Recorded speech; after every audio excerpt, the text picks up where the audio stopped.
18 member companies members हैं। ऐसा नहीं है कि हम अपनी मेंबरशिप हर एक को दे देते हैं। आईडीएसए की मेंबरशिप लेने के लिए एक कंपनी को जेन्युइन डायरेक्ट सेलिंग करने के जितने हमारे मापदंड हैं जो कि वर्ल्ड फेडरेशन ने सेट किए हैं उन पे बिल्कुल खरा उतरना होता है। हमारा इवेल्युएशन प्रोसेस इतना स्ट्रिक्ट है कि हम कंपनी के पास्ट फाइनेंशियल रिकॉर्ड्स को इवेल्युएट करते हैं। कंपनसेशन प्लान के हिसाब से जितना कंपनी पे आउट प्रॉमिस कर रही है क्या उसने पिछले सालों में दिया है या नहीं दिया है, इन सभी मापदंडों में जब कोई कंपनी खरी उतरती है तभी आईडीएसए की मेंबरशिप उस कंपनी को दी जाती है। जिस प्रकार भारत से आईडीएसए वर्ल्ड फेडरेशन की एक सदस्य है, उसी प्रकार विश्व में 62 से ज्यादा देशों की direct selling association world federation की सदस्य है। आईडीएसए की जो मेंबर कंपनीज, जैसे मैंने आपको बताया भारत में 650 से ज्यादा डायरेक्ट सेलिंग कंपनीज हैं, पर ये आईडीएसए की 18 मेंबर कंपनीज, एक बार जोरदार तालियां होनी चाहिए, 18 मेंबर कंपनीज 60% से ज्यादा पूरे भारत का डायरेक्ट सेलिंग बिजनेस ये 18 मेंबर कंपनीज करती है। डायरेक्ट सेलिंग इंडस्ट्री के बात करने से पहले एक बिग पिक्चर या एक बड़ा परिवेश जिसे हम कहते हैं, मैं चाहूंगा थोड़ा सा एक बार हम इसमें भी देखें। भारत का जीडीपी ग्रॉस डोमेस्टिक प्रोडक्ट या जिसे हम सकल घरेलू उत्पाद भी बोलते हैं, अगर हम देखें पिछले 10 सालों का 2012 से, तो आप देखेंगे निरंतर हमारा देश जो है वो प्रगति के पथ पर है। CAGR यानी कंपाउंडेड एनुअल ग्रोथ रेट, हमारा जीडीपी जो है हमारे देश का 6.29% की रफ्तार से पिछले 10 वर्षों में बढ़ा है और 2021 में ये 3.17 ट्रिलियन US डॉलर्स हमारे देश का जीडीपी आका गया है। 1 ट्रिलियन का मतलब होता है 1 लाख करोड़। अब आप अंदाजा लगा दीजिए 3.17 ट्रिलियन डॉलर मतलब 3,17,000 करोड़ हमारे देश में एक साल में जितने भी उत्पाद या सेवाएं दी जाती है उनकी वैल्यू है। अगर हम भारत को कंपेयर करें दुनिया की और बड़ी इकोनॉमी से, जिसमें यूएस, चाइना, जापान, जर्मनी है, अगर हम कंपेयर करें अर्थव्यवस्था के 4 प्रमुख पैमानों पर, GDP growth, inflation, unemployment rate और डेट टू जीडीपी रेशो, आप देखेंगे भारत जो है उसकी परफॉर्मेंस बाकी इकोनॉमीज के मुकाबले अच्छी है। अनएम्प्लॉयमेंट रेट 8.3%, जैसा कि आप देख रहे हैं ये सभी विकसित इकोनॉमीज में सबसे ज्यादा है और यहाँ पर डायरेक्ट सेलिंग इंडस्ट्री एक बहुत बड़ा रोल प्ले कर सकती है। हमारे देश में अगर सरकार ये प्रयत्न करे कि सभी को नौकरी मिल जाए, सभी को जॉब मिल जाए, पॉसिबल नहीं है। इसीलिए हमें उद्यमी बनाने पड़ेंगे और उद्यमी भी उस तरह से बनाने पड़ेंगे जहां पर बिना इन्वेस्टमेंट दिए या बिना कोई बहुत ज्यादा समय लगाए कितने आसानी से आप उनको उद्यम क्षमता उनमें डेवलप कर सकते हैं, उनको अपॉर्चुनिटी दे सकते हैं। और इसीलिए आईएमसी जैसी कंपनीज का रोल यहाँ बहुत बड़ा हो जाता है। आपको उद्यमी बनाने पड़ेंगे क्योंकि जॉब हर एक को सरकार नहीं दे पाएगी। भारत को अगर हम विश्व की पूरे विश्व की इकोनॉमी से अगर हम भारत को कंपेयर करें तो 2021 में विश्व की जो जीडीपी आकी गई थी वो तकरीबन 96.10 ट्रिलियन डॉलर्स के आसपास नापी गई थी। भारत की इकोनॉमी, जैसे मैंने पिछली स्लाइड में आपको दिखाया, 3.17 ट्रिलियन US डॉलर्स आकी गई थी। 2012 में जहां भारत विश्व की इकोनॉमी में 2.42% शेयर रखता था, 2021 तक आते आते ये शेयर बढ़ के भारत का 3.29% हो चुका है। जहां विश्व की इकोनॉमी केवल 2% या लगभग 2.72% के आसपास से तरक्की कर रही है, भारत एक अलग कहानी रच रहा है। भारत की इकोनॉमी 6.5% के आसपास की तेजी से गति कर रही है, प्रगति कर रही है और निश्चय ही भविष्य बहुत उज्ज्वल है। जीडीपी की बात करें अगर हम कंट्री वाइज, जैसे मैंने आपको बताया, विश्व में संयुक्त राज्य America, United states of America number 1 country आती है। 22.99 ट्रिलियन डॉलर उनकी इकोनॉमी का साइज है। कंपेयर टू भारत अगर आप देखेंगे हम इस समय 6ठी सबसे बड़ी अर्थव्यवस्था है और हमारी इकोनॉमी का जो वैल्यूएशन है तकरीबन 3.17 ट्रिलियन 3.17 ट्रिलियन US डॉलर हमारी इकोनॉमी की वैल्यू है। यहाँ पर एक बहुत ही महत्वपूर्ण चीज है जो मैं आपसे साझा करना चाहूंगा। हम अक्सर सोचते हैं जीडीपी बेसिकली होता है एक वर्ष में एक देश में जितने भी उत्पाद बने या सेवाएं बनी उनकी कुल जमा कीमत कितनी थी। पर जैसा कि आप सभी जानते हैं जीडीपी एक बड़ी रिलेटिव टर्म है। फॉर एग्जाम्पल अगर मैं भारत को अमेरिका से कंपेयर करूं, $1 में अगर अमेरिका में आपके पास सिर्फ आपको एक कोल्ड ड्रिंक का ग्लास मिलेगा, पर भारत में शायद आपको एक बर्गर भी मिल जाए $1 में और एक चॉकलेट भी मिल जाए। तो $1 की जो कीमत है वो भारत में आपको ज्यादा वैल्यू देगी कंपेयर टू $8 अमेरिका में। तो अगर इस तरह से हम एडजस्ट करें कि $1 में आपको दुनिया के अलग अलग देशों में क्या सामान मिल सकता है और उनको हम एक इक्वल लेवल पे लाके देखें, तो आपको जान के आश्चर्य होगा, भारत विश्व की तीसरी सबसे बड़ी अर्थव्यवस्था है। अगर हम इक्वल पैरामीटर पे नापे तो भारत की इकोनॉमी की वैल्यूएशन जो निकल के आती है वो आती है $10.21 ट्रिलियन और जैसा मैंने आपको पहले बताया था, 1 ट्रिलियन का मतलब होता है 1 lakh crore. Global GDP ranking आपने हाल ही में देखा होगा, भारत में किस तरह यूके को पायदान नीचे खिसका के विश्व में 5वीं सबसे बड़ी अर्थव्यवस्था भारत बन के उभरा है 2022 के पहले क्वार्टर में। तो हमारी इकोनॉमी की वैल्यूएशन जो है तकरीबन $3.5 ट्रिलियन हो चुकी है और निश्चय ही आने वाले भविष्य में भारत के अंदर पूरा हमारे अंदर काबिलियत है कि हम विश्व की शीर्ष 3 इकोनॉमीज में अपने आप को हासिल करवाएंगे, शामिल करवाएंगे। इंटरनल ट्रेड की बात करते हैं, ये स्लाइड में आपको क्यों दिखाना चाहता हूं। देखिए, भारत में कोई भी उत्पाद या सेवा जब दी जाती है या बेची जाती है, 3 तरीके हैं। एक है रिटेल, जिसे हम traditional mom and pop stores भी बोलते हैं, जो हमारे किराने के दुकान है, ई कॉमर्स, और तीसरा चैनल है डायरेक्ट सेलिंग। अगर हम इनको कंपेयर करें कि करंट वैल्यूएशन 2021 में क्या है, रिटेल इंडस्ट्री, भारत की रिटेल इंडस्ट्री की जो वैल्यूएशन है $690 बिलियन है और पूरे भारत के इंटरनल ट्रेड का रिटेल सेक्टर जो है वो 92.2% के आसपास शेयर रखता है। ई कॉमर्स की करंट वैल्यूएशन है $55 बिलियन और भारत के कुल इंटरनल ट्रेड का ई कॉमर्स 7.35% शेयर रखता है।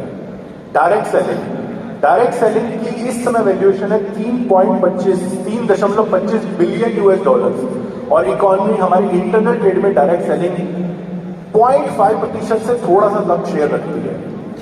इस स्लाइड से आप क्या जानकारी या क्या आप समझ सकते हैं, आपका कंपटीशन दूसरी डायरेक्ट सेलिंग कंपनीज नहीं है। बहुत लोग इस बात को सोचते हैं कि हमारा जो कंपटीशन है वो दूसरी डायरेक्ट सेलिंग कंपनीज से है, बिल्कुल नहीं। आपका कंपटीशन है ई कॉमर्स से, आपका कंपटीशन है ट्रेडिशनल रिटेल से।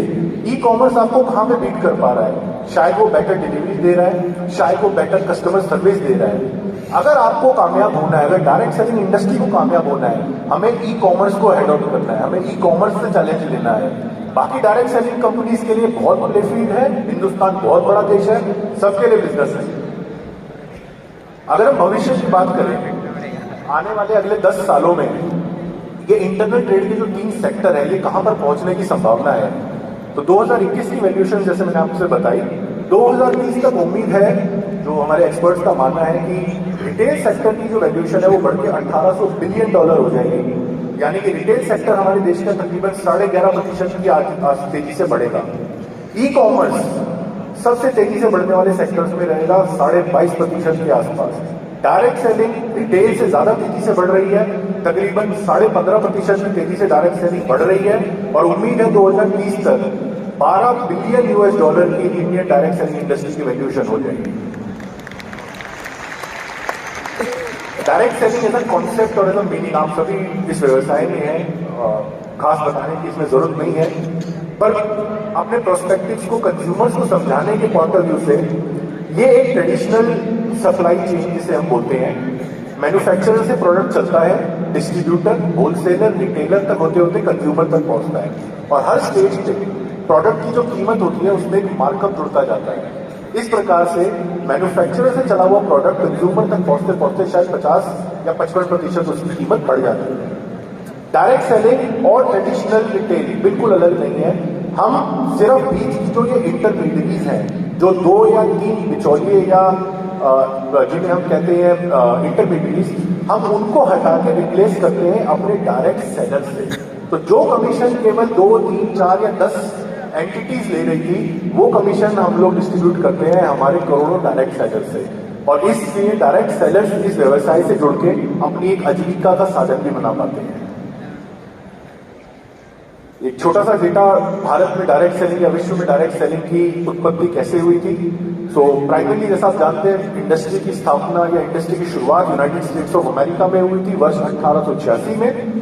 1925-1960 के दशक तक आते आते शुरुआत में डायरेक्ट सेलिंग कंपनीज में प्रोडक्ट पोर्टफोलियो बहुत लिमिटेड थे, पर 1970 तक आते आते प्रोडक्ट पोर्टफोलियो डाइवर्सिफाई हुए, इंडस्ट्री का टर्नओवर बढ़ा, नई कंपनीज आई।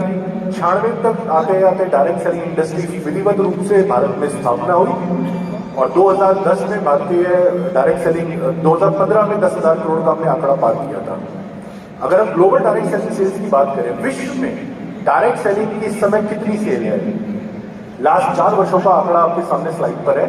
जैसा कि आप देख सकते हैं, वर्ष 2018 में 186.9 बिलियन यूएस डॉलर, 1 बिलियन मतलब 100 करोड़ यूएस डॉलर, और 2021 में जो ग्लोबल डायरेक्ट सेलिंग इंडस्ट्री की वैल्यूएशन आपकी गई थी वो है तकरीबन 186.1 बिलियन यूएस डॉलर। यहां पर आप देखेंगे वर्ष 2018 से 19 के बीच में इंडस्ट्री में ड्रॉप आया था। इसका लार्जली कारण था चाइना। चाइना विश्व में डायरेक्ट सेलिंग का दूसरा सबसे बड़ा व्यापार है और 2018-19 में वहां के कुछ सरकार के निर्णयों की वजह से डायरेक्ट सेलिंग इंडस्ट्री काफी इफेक्ट हुई और चाइना में ड्रॉप की वजह से पूरे विश्व की डायरेक्ट सेलिंग सेल्स ड्रॉप हुई। अगर हम चाइना का डेटा हटा दें तो नीचे एक और आंकड़ा आपको मैंने दिया हुआ है, तो आप देखेंगे निरंतर डायरेक्ट सेलिंग इंडस्ट्री जो है वो प्रगति कर रही है। कौन कौन से रीजन कंट्रीब्यूट करते हैं या कौन कौन से महाद्वीप कितना प्रतिशत डायरेक्ट सेलिंग सेल्स में कंट्रीब्यूट करते हैं? एशिया महाद्वीप जो है वो सबसे आगे है, तकरीबन 42% global direct selling sales Asia महाद्वीप से आती है। एशिया महाद्वीप के बाद यूरोपियन रीजन आता है, यूरोपियन महाद्वीप 21% विश्व की डायरेक्ट सेलिंग सेल्स यूरोप से आती है। अमेरिका, जिसमें नॉर्थ अमेरिका, साउथ अमेरिका शामिल है, 36% डायरेक्ट सेलिंग अमेरिकस, और अफ्रीका और मिडिल ईस्ट एक उभरता हुआ रीजन है, तकरीबन 1% डायरेक्ट सेलिंग सेल्स इस रीजन से आती है। कौन सी प्रोडक्ट कैटेगरीज ग्लोबली सबसे ज्यादा डायरेक्ट सेलिंग के माध्यम से बेची जाती हैं? वेलनेस सबसे ज्यादा सेलेबल प्रोडक्ट कैटेगरी है, 35% विश्व की direct selling sales wellness category से आती है। वेलनेस के बाद आता है कॉस्मेटिक्स, 25% सेल जो है ग्लोबली वो कॉस्मेटिक्स से आती है। House hold goods 16%, clothing 5%। Bharat में फाइनेंशियल सर्विसेज डायरेक्ट सेलिंग के माध्यम से नहीं बेची जा सकती।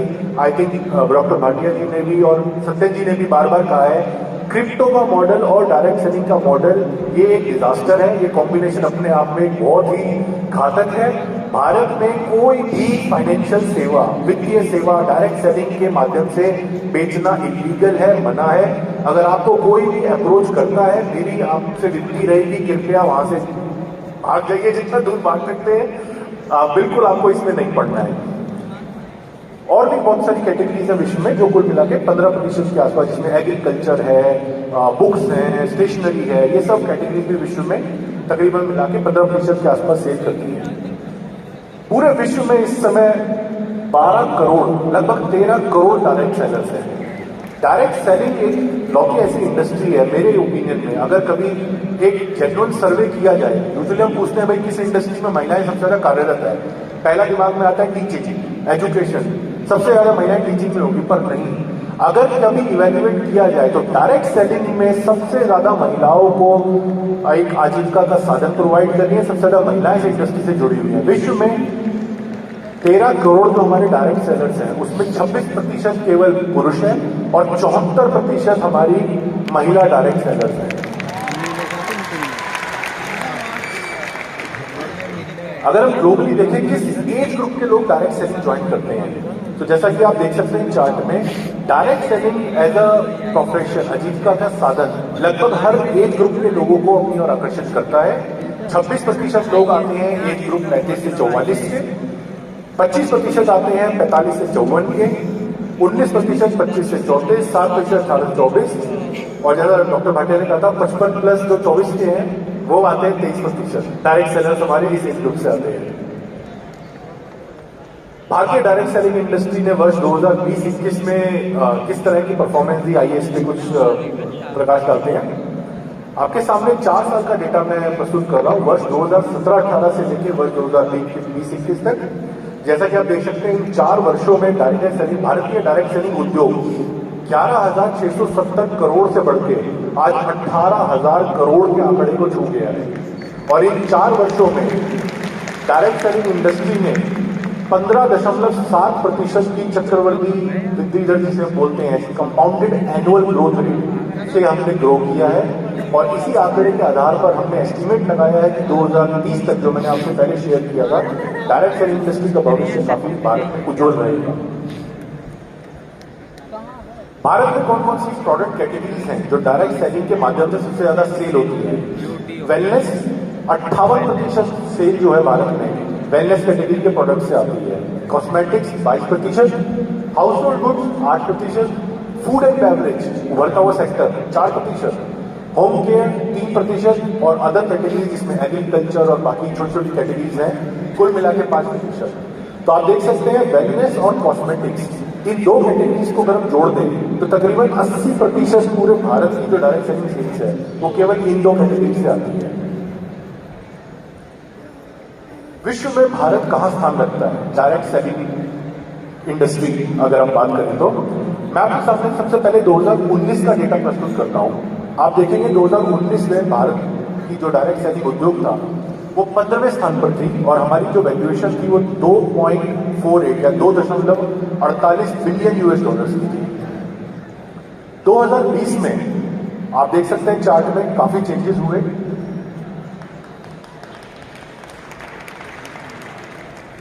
जी, भारत ने 15 से छलांग लगाई 12वें स्थान तक। भारत की 2020 में जो इंडस्ट्री की वैल्यूएशन थी वो तकरीबन 3.2 बिलियन यूएस डॉलर्स आ गई थी। 2021 में ये खासकर वो वर्ष है जब कोरोना काल ने काफी सेल्स को प्रभावित किया था, काफी इंडस्ट्रीज को प्रभावित किया था। हालांकि भारत ने अपना 12वां स्थान रिटेन रखा, पर हमारी जो इंडस्ट्री की वैल्यूएशन है 3.25 करोड़ बिलियन यूएस डॉलर्स हमारी इंडस्ट्री की वैल्यूएशन मापी गई थी। डायरेक्ट सेलिंग इंडस्ट्री कोरोना काल में एक लौती शायद ऐसी इंडस्ट्री निकल के आई है जिसने ना केवल वृद्धि दर्ज करी बल्कि हमारे एक सर्वे के मुताबिक केवल 6 महीने के कार्यकाल में 25 लाख से अधिक लोगों ने डायरेक्ट सेलिंग इंडस्ट्री को एज अ कंज्यूमर ज्वाइन किया। तो अगर आप भली बात समझ सकते हैं, अगर केवल आधे भी लोग उसमें से इस इंडस्ट्री को सीरियसली परस्यू करें as entrepreneur, full time career option, 12.5 lakh से ज्यादा डायरेक्ट सेलर्स केवल 4 या 6 महीने के कार्यकाल में इन्होंने इस इंडस्ट्री को ज्वाइन किया। कौन कौन से रीजन भारत में कितना प्रतिशत कंट्रीब्यूट करते हैं, आइए एक नजर डालते हैं। नॉर्थ इंडिया तकरीबन 29% का योगदान देता है भारत की डायरेक्ट सेलिंग सेल्स में। ईस्ट इंडिया पूर्वी भारत जो है वो तकरीबन 26%, वेस्टर्न इंडिया पश्चिम भारत 23%, साउथ इंडिया दक्षिण भारत 14% और नॉर्थ ईस्ट इंडिया 8%। ये बहुत इंटरेस्टिंग स्लाइड है। भारत की टॉप 5 डायरेक्ट सेलिंग स्टेट्स कौन सी है? नंबर 5 पे आती है उड़ीसा। उड़ीसा भारत में 6% हिस्सेदारी रखती है डायरेक्ट सेलिंग सेल्स में। नंबर 4 पे है बिहार। बिहार रखता है 7% हिस्सेदारी। उसके बाद आता है उत्तर प्रदेश। उत्तर प्रदेश रखता है 10% हिस्सेदारी। पश्चिम बंगाल रखता है 11% हिस्सेदारी। और नंबर 1 पे है महाराष्ट्र। महाराष्ट्र रखता है 12% हिस्सेदारी। इस स्लाइड में जो देखने वाली एक या विशेष रूप से ध्यान देने वाली जो जानकारी है, देखिए महाराष्ट्र जो है, महाराष्ट्र लगभग हर व्यवसाय में, हर इंडस्ट्री में हमेशा अग्रणी रहा है। बड़ा बाकी स्टेट देखिए, वेस्ट बंगाल, बिहार, उड़ीसा, इन्हें बाकी इंडस्ट्रीज में शायद पिछड़ा हुआ स्टेट बोलते हैं, पर नहीं, डायरेक्ट सेलिंग इंडस्ट्री के लिए ये अग्रणी स्टेट्स हैं।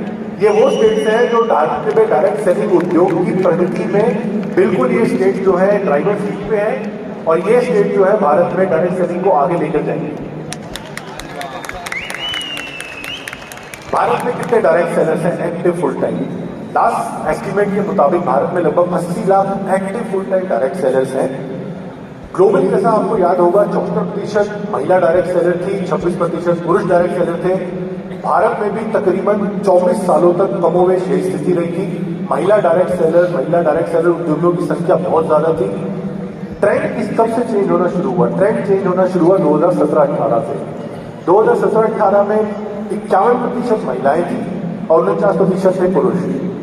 2018-19 में 26 वर्षों में पहली बार 50% हुई और 2020-21 में आज 53% पुरुष डायरेक्ट सेलर्स हैं और 47% वुमेन डायरेक्ट सेलर्स हैं। अगर इस स्लाइड से हम एक जानकारी लेना चाहें तो हमारी जो काम की जानकारी एज अ सीफोलॉजिस्ट अगर हम समझने की कोशिश करें, 25 वर्षों तक डायरेक्ट सेलिंग को शायद समझा जाता था एक एडिशनल सोर्स ऑफ इनकम। घर का पुरुष जो है वो अपनी जॉब कर रहा है, व्यवसाय कर रहा है। महिला जो है क्योंकि वो घर पे उसके पास समय है तो उसने डायरेक्ट सेलिंग व्यवसाय से जुड़कर एक एडिशनल इनकम करी। पर जब 53% पुरुष अब इस डायरेक्ट सेलिंग व्यवसाय से जुड़ चुके हैं, यानी कि डायरेक्ट सेलिंग को अब घर की ओनली सोर्स ऑफ इनकम के तौर पे भी देखा जाने लगा है। यानी कि अब और कोई नहीं है ऐसा कि कोई नौकरी चल रही है, व्यवसाय चल रहा है, साथ में डायरेक्ट सेलिंग चल रही है, नहीं। इसका मतलब है कि घर का अब इकलौता जो आजीविका का साधन है वो डायरेक्ट सेलिंग इंडस्ट्री बनती जा रही है। अगेन ग्लोबली अगर हमने देखा था एज वाइज में तकरीबन वही स्थिति भारत में भी है। डायरेक्ट सेलिंग व्यवसाय से जुड़े हमारे डायरेक्ट सेलर लगभग हर एज ग्रुप से आते हैं। 18 से 24, जैसा कि आप जानते हैं 18 से कम उम्र का व्यक्ति भारत में डायरेक्ट सेलिंग उद्योग से नहीं जुड़ सकता, डायरेक्ट सेलिंग नहीं कर सकता। 18 से 24 18%, 25 से 24 30%, 35 से 44 28%, 45 से 54 16% और 55 से अधिक 8% के आसपास हमारे डायरेक्ट सेलर्स इन एज ग्रुप से आते हैं। आप सभी को ज्ञात होगा दिसंबर 2021 में भारत सरकार ने consumer protection direct selling rules notify कर दिए हैं, जो कि इस इंडस्ट्री के लिए अब एक गाइडिंग लॉ है। मैं कुछ इंपॉर्टेंट प्रोविजंस आपके साथ रखना चाहूंगा जो आई एम श्योर आप अपना व्यवसाय बढ़ाते टाइम आप इनको बिल्कुल अपने संज्ञान में रखिएगा, आप इनका बारे में ध्यान रखिएगा। 4 कैटेगरीज के ऊपर अगर हम बात करें, पहले हम बात करेंगे कंपनी इनकॉर्पोरेशन। ये आपके लिए क्यों जरूरी है? बहुत बार होगा आपको शायद और कंपनीज अप्रोच करेंगी डायरेक्ट सेलिंग व्यवसाय के लिए। डायरेक्ट सेलिंग रूल्स के अंदर कंपनीज से लिए भी कुछ कंप्लायंसेस हैं, बिजनेस ऑपरेशन से रिलेटेड कुछ कंप्लायंसेस हैं, आपका डायरेक्ट सेलर्स के साथ कॉन्ट्रैक्ट कैसा होता है उसके लिए कंप्लायंसेस हैं, प्रोडक्ट एंड सर्विसेज आप कैसे सेल करेंगे उसके लिए कंप्लायंसेस हैं और कुछ और महत्वपूर्ण है। सबसे पहले बात करें डायरेक्ट सेलिंग एंटिटी आपको कैसे शुरुआत करनी है। देखिए, पार्टनरशिप फर्म हो, कंपनी रजिस्टर्ड है, लिमिटेड लायबिलिटी पार्टनरशिप है, केवल वही कंपनी जो है डायरेक्ट सेलिंग कर सकती है। सोल प्रोप्राइटरशिप, अगर कोई व्यक्ति आपको कहता है कि मैं अपनी डायरेक्ट सेलिंग कंपनी शुरू करना चाहता हूं, प्रोप्राइटरशिप मुझे ज्वाइन कीजिए, भारत में सोल प्रोप्राइटरशिप में आप डायरेक्ट सेलिंग व्यवसाय नहीं कर सकते। कंपनी का कम से कम भारत में एक ऑफिस होना चाहिए। कंपनी के पास सबसे जरूरी बात, बहुत बार हमने देखा है आईडी से हमारे पास अक्सर कंप्लेंट्स आती रहती है, शिकायत आती रहती है। डायरेक्ट सेलिंग कंपनी लोग शुरू करते हैं, चाइना से माल उठाया, बाहर से उठाया और एज इट इज सेल करना शुरू कर दिया। डायरेक्ट सेलिंग रूल्स के हिसाब से कंपनी आपको कमीशन केवल उन्हीं प्रोडक्ट पे दे सकती है जिसका उनके पास ट्रेडमार्क है। जिस प्रकार आईएमसी के हर प्रोडक्ट पे आईएमसी का लोगो बना होता है, ये पहचान है कि उस प्रोडक्ट को, उस ब्रांड को आईएमसी ओन करती है, इसलिए आपको आईएमसी कमीशन दे सकती है। अगर कोई कंपनी आपको प्रोडक्ट दे रही है जिसपे उन्होंने चाइना से उसको इंपोर्ट किया और यहाँ सेल करके स्टार्ट कर दिया, कमीशन देना बिल्कुल इलीगल है। आप ऐसी कंपनी के साथ बिल्कुल नहीं, आपको सतर्क रहना है। वेबसाइट, हर कंपनी को अपनी वेबसाइट पे कुछ जानकारी है जो कि आम डायरेक्ट सेलर्स की जानकारी की उनको रखनी है। आप आईटीसी की वेबसाइट पे भी देख सकते हैं, कुछ मैंने यहाँ स्लाइड में भी देने की कोशिश करी है। और अगेन मैं बताते हुए मुझे बड़ी खुशी है कि हमारी आईटीसी मेंबर कंपनीज और आईएमसी ने अपनी वेबसाइट जो है बिल्कुल नियमों के हिसाब से अपडेट करी है। जितने भी कंप्लायंस डॉक्यूमेंट्स हैं, आपको कंपनी के बारे में जानकारी चाहिए, आप आईएमसी की वेबसाइट पे जा सकते हैं। वहाँ कंप्लायंस डॉक्यूमेंट्स का एक सेक्शन होगा, एक लिंक होगा, वहां जाके आप इन सभी डॉक्यूमेंट्स को चेक कर सकते हैं।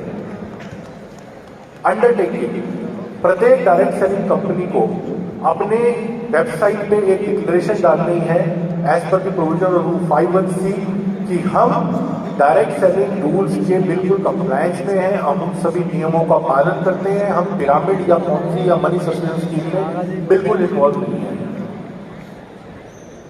मैंडेटरी अपॉइंटमेंट्स, हर डायरेक्ट सेलिंग कंपनी को रूल्स के हिसाब से एक ग्रीवियंस रिड्रेसल ऑफिसर नियुक्त करना है और एक नोडल ऑफिसर नियुक्त करना है। और अगेन इसकी जानकारी आपको वेबसाइट पे देनी है। आप जानना चाहेंगे आईटीसी के नोडल ऑफिसर विनोद जी हैं। हर डायरेक्ट सेलर का कर्तव्य है कि वो सेंसिटिव पर्सनल इंफॉर्मेशन होती है आपके कंज्यूमर का मोबाइल, आपके कंज्यूमर का एड्रेस, उसका ईमेल एड्रेस, इसकी जिम्मेदारी ये लीक ना हो या इसका दुरुपयोग ना हो, ये सुनिश्चित करना डायरेक्ट सेलर की जिम्मेदारी है। और आप अपने कंज्यूमर को कोई पर्टिकुलर इक्विपमेंट या लिटरेचर परचेज करने के लिए बाध्य नहीं कर सकते।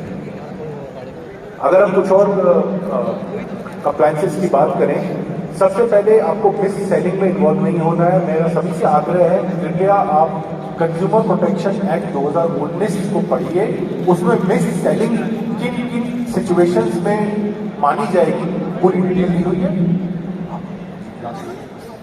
पिरामिड स्कीम और पॉन्जी स्कीम आप सभी जानते हैं, ये भारत में बैन है।